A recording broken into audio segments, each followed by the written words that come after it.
नमस्कार, हमर छत्तीसगढ़ में आपका स्वागत है। मैं हूं आपके साथ भावना त्रिपाठी। रुक करेंगे प्रदेश की तमाम बड़ी खबरों की ओर।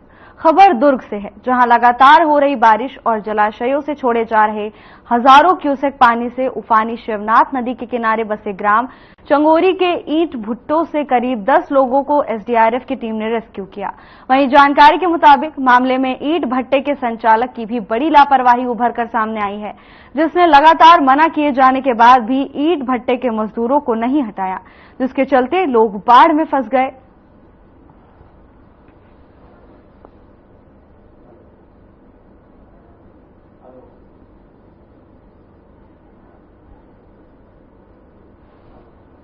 शाम को 5 बजे कोटवार के द्वारा जानकारी दी गई कि यहाँ ईंट भट्टे में 10 लोग फंसे हुए हैं। तो उनको पहले भी कोटवार द्वारा गांव के जो मुंशी जो रहते हैं, जो गांव में ही निवास कर रहे हैं, उनको सूचना दी गई थी कि वहां से उनको हटा लिया जाए, लेकिन उन्होंने जानकारी को नजरअंदाज करके उन्होंने हटाया नहीं। मतलब कि लगातार यहाँ से पानी छोड़ा जा रहा है मोगरा जलाशय से, और यहाँ रोज ही यहाँ मुनादी हो रही है। लेकिन फिर भी तो इन्होंने ये लोग बाहर से आए हैं, लोग रहना इनका परमानेंट नहीं है। ये खैरागढ़ से हैं, कोई धमतरी से हैं। तो मतलब कहीं ना कहीं लापरवाही है। तो क्या ईंट संचालक के ऊपर क्या कार्रवाई की जाएगी सर? ईंट संचालक को ध्यान रखना चाहिए कि हर बार बाढ़ आते ही है, और बाढ़ नदी से मोगरा डैम से पानी छोड़ा जा रहा है, तो बाढ़ आना स्वाभाविक ही है। उनको हटाना चाहिए, लेकिन वो ध्यान नहीं दिए यहाँ। लेकिन यहाँ लगातार सूचना डेली यहाँ मुनादी किया जा रहा है। कार्रवाई किस प्रकार की जाएगी? और इन पर उच्च अधिकारी द्वारा लगातार हम लोग को निर्देश दे रहे हैं कि डेली बुनियादी कराएं। वो ईंट भट्टा में जो हैं उनको भी सूचना दी जाए करके, तो फिर आने वाले समय में ऐसी घटना नहीं होगी। देखिए, ईंट भट्टे में काम करने लोग गए थे और हमें सूचना मिली कि 10 लोग वहाँ पे फंसे हुए हैं। तत्काल एसडीआरएफ टीम को रवाना किया गया और इनको सफलतापूर्वक रेस्क्यू कर लिया गया है। और जो भी इनके शेल्टर्स होम है वहाँ पे इनको भेज दिया जाएगा। सर, चूंकि लगातार बारिश हो रही है, लगातार शिवनाथ का जल स्तर बढ़ रहा है, मोगरा बराज से भी लगातार पानी छोड़ा जा रहा है, जबकि यहाँ पे मुनादी भी किया गया, परंतु ईंट भट्टों की कहीं ना कहीं लापरवाही नजर है। तो उस पर किस प्रकार की कार्रवाई की जाएगी? देखिए, उसके लिए जो एसडीएम महोदय को और पुलिस प्रशासन को बता दिया गया है। उनके खिलाफ जो भी विधिक कार्रवाई बनती है वो की जाएगी। फिलहाल सभी जो भी ग्रामवासी हैं, निचले स्तर के ईंट भट्टे वाले, सभी लोगों से हमारा निवेदन है कि वो समय रहते शासन प्रशासन का सहयोग करें, और पानी लगातार बढ़ रहा है तो सुरक्षित स्थान पे वो पहुंच जाएं।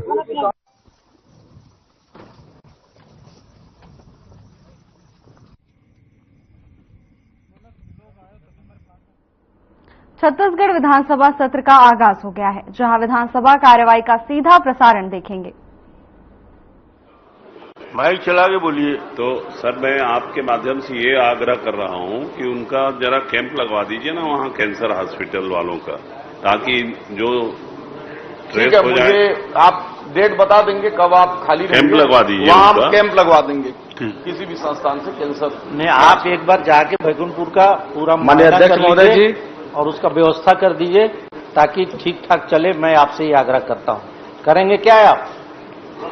हाँ बिल्कुल, मैं इधर से जाकर बैकुंठपुर का आपके साथ दौरा कर लेंगे और देख के जो भी होगा उसको हल कर लेंगे। आपको मैं पूरा आप तो एक आध दिन पूरा मेकाहारा कोई वहां बैकुंठपुर घुमाने ले जाओ, झंझट खत्म करो। और आप प्रकार के डॉक्टर वहां मिलेंगे। चलिए, आपने जो घोषणा किया है, आपने जो कहा है, समय सीमा पे कर दीजिएगा, उसके लिए धन्यवाद। और किस उच्च स्तरीय संस्थान में इनका फुल बॉडी चेकअप भी होना चाहिए। तो आप और रजवाड़े जी दोनों खुद चेकअप कर लेना। माननीय अध्यक्ष महोदय जी, जो विषय माननीय विधायक जी का था वही विषय मेरा भी है। प्रश्न लगा हुआ है, चूंकि अभी तक प्रश्न लगाते रहा हूं, लेकिन कहीं मेरा प्रश्न अवसर नहीं मिलता था, लेकिन वो अभी चल रहा है विषय में।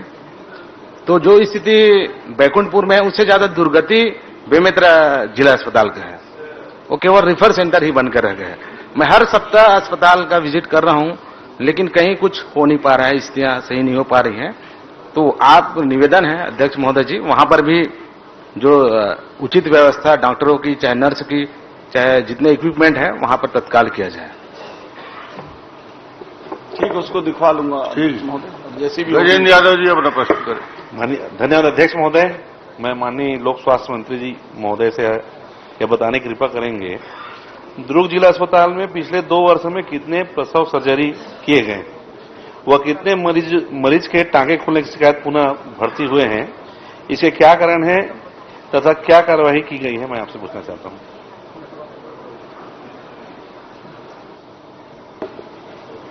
माननीय अध्यक्ष महोदय, दुर्ग जिला अस्पताल में पिछले 2 वर्ष में 6214 सर्जरी किए गए हैं प्रसव हेतु, और जिसमें 16 मरीजों के टांके खुलने की शिकायत प्राप्त हुई है और जिन्हें पुनः जो है टांका लगाकर और दवाइयां देकर उसको पूर्ण रूप से ठीक कर दिया गया। माननीय अध्यक्ष महोदय, मैं माननीय मंत्री जी से जानना चाहता हूं, डिस्चार्ज करने के 2-3 दिन के अंदर ही कितने मरीज वापस फिर से उनके टांके खुलने के कारण भर्ती किए गए, बता पाएंगे क्या?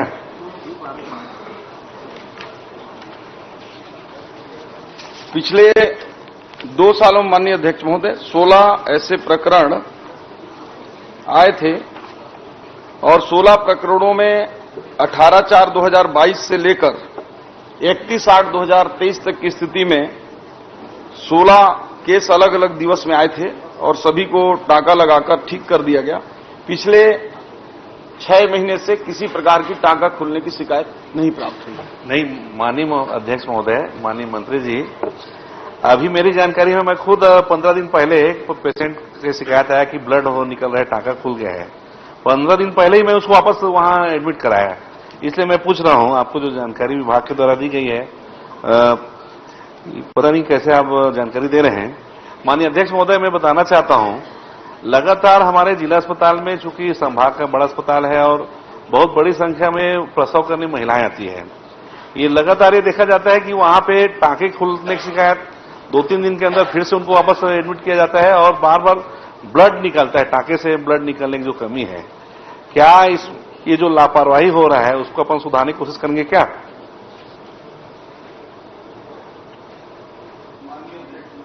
माननीय अध्यक्ष महोदय, जैसा कि आंकड़ा में बताया कि 6214 में कुल 16 टांका खुले और ये सर्जरी प्रक्रिया में ऐसा होता है कोई अलग से दुर्ग जिले में नहीं हुआ है। इसका बहुत कम 0.25% मात्र ऐसा हुआ है अध्यक्ष महोदय, क्योंकि इसके कई कारण हैं। जिससे टांका लगाए इसके बाद जो फैटी वाले पेट हैं उनमें खुलने का चांस रहता है। कई बार वो ध्यान नहीं देते, पानी वानी उसमें पड़ जाता है या अन्य छोटे छोटे लापरवाही से ऐसे केस होते हैं और इसका प्रतिशत बहुत मामूली है अध्यक्ष महोदय।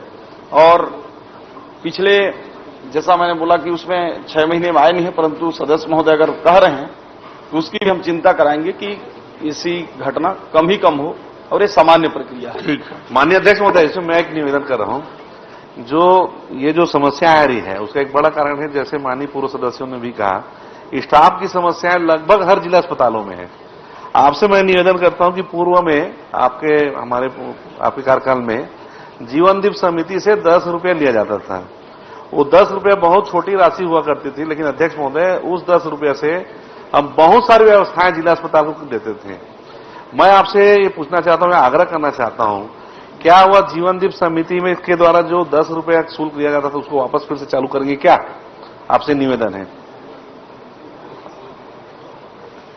देखिए, हमारी सरकार की जो नीति है आयुष्मान कार्ड योजना के तहत, उसमें पर्याप्त इंसेंटिव डॉक्टर्स को और हॉस्पिटल के लिए भी हमारे यहां उपलब्ध हो जाते हैं माननीय अध्यक्ष महोदय। इसलिए स्थानीय जीवन दीप के जो कमेटी है उसके ऊपर ये छोड़ा गया है। अगर वो चाहे तो प्रारंभ कर भी सकते हैं और ऐसी कोई बाध्यता नहीं है, और जहां नहीं चालू करना है वहां नहीं भी कर सकते हैं। वो स्थानीय जीवन दीप समिति के ऊपर वो निर्भर है। धन्यवाद माननीय मंत्री जी। ठीक मान जी। अध्यक्ष महोदय, मैं आपके गृह मंत्री जी की दाद देना चाहता हूं। उन्होंने बड़ी दिलेरी से स्वीकार किया है कि प्रदेश के इन 6 महीनों में 273 नक्सली घटनाएं हुई हैं। मतलब 6 महीने में शायद 182, 83, 84 दिन होता होगा, और उस बीच आपने 273 नक्सली घटनाएं बताई हैं। नक्सली घटनाओं में नक्सली पुलिस मुठभेड़ की 92 घटनाएं शामिल हैं और इन घटनाओं में 19 जवान शहीद हुए हैं, 88 मरे हैं, 1 घायल हैं जिनका इलाज चल रहा है और 34 आम नागरिकों की हत्या की गई है।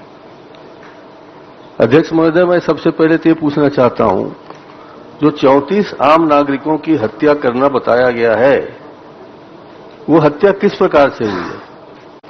क्या गोली से हत्या मरे हैं या एक छोटे से ब्रेक के लिए रुकेंगे, जल्द हाजिर होंगे ब्रेक के बाद।